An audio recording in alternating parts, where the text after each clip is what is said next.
আসসালামু আলাইকুম আমার প্রিয় কলিজার ভাইরা, যে যেখান থেকে আমার কথাগুলি শুনতেছেন সবাই একটু মনোযোগ সহকারে শুনবেন। আজকের কথাগুলি আসলে কিন্তু অনেক ইম্পর্টেন্ট এবং গুরুত্বপূর্ণ। এই যে আপনার বাংলাদেশে সাম্প্রতিক যে ঘটনাগুলি ঘটতেছে আপনার দুর্নীতি নিয়ে, ঠিক আছে? তো আপনারা এই ব্যাপারটা আমি আপনাদের সাথে একটু শেয়ার করি, একটু বলি যে দেখেন, আপনারা এই যে এত টাকা পয়সা দুর্নীতি করতেছেন, ঠিক আছে? এই যে টাকা পয়সাগুলি দুর্নীতি করতেছেন, অথচ এই টাকাগুলি কিন্তু আপনারা নিজেরা ভোগ করতে পারতেছেন না। আর যখনই আপনি ধরা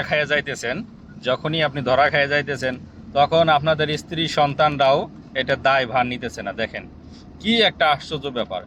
এই যে মনে করেন যে বাংলাদেশে মতিউর রহমান যেই টাকাগুলি গায়েব করছে, এত দুর্নীতি করছে, এখন তার স্ত্রী সন্তানরা কানাডায় চলে গেছে, এখন তার বাপের এই দায় স্বীকার তারা করতেছে না।